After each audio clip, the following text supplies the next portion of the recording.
কাজী নজরুল ইসলামের কাব্যগ্রন্থগুলোকে দুটি বাক্যের মাধ্যমে উপস্থাপন করব।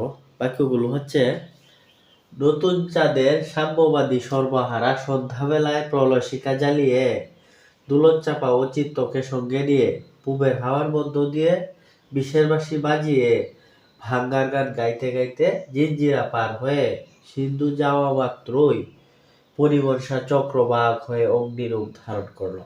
তখন ছায়ানটের 7 ভাই চম্পা ঝড়ের সওগাত পেয়ে পূর্বাস্করের নির্ঝর ঝিঙে ফুল ও রাঙা জবাগুলোকে সঞ্চয়ন করছিল। এখানে নতুন চাঁদ, সাম্যবাদী সর্বহারা সন্ধ্যা, প্রলয়শিখা, দুলন চাপা, চিত্তনামা, পুবের হাওয়া, বিষের বাঁশি, ভাঙার গান, জিঞ্জির, সিন্ধু হিন্দুল, পরিবর্ষা, চক্রবাক, অগ্নিবীণা, ছায়ানট, 7 ভাই চম্পা, ঝড়, শেষ সওগাত, মরু ভাস্কর, নির্ঝর, ঝিঙে ফুল, রাঙা জবা, সঞ্চয়ন এই কাব্যগ্রন্থগুলোর নাম রয়েছে।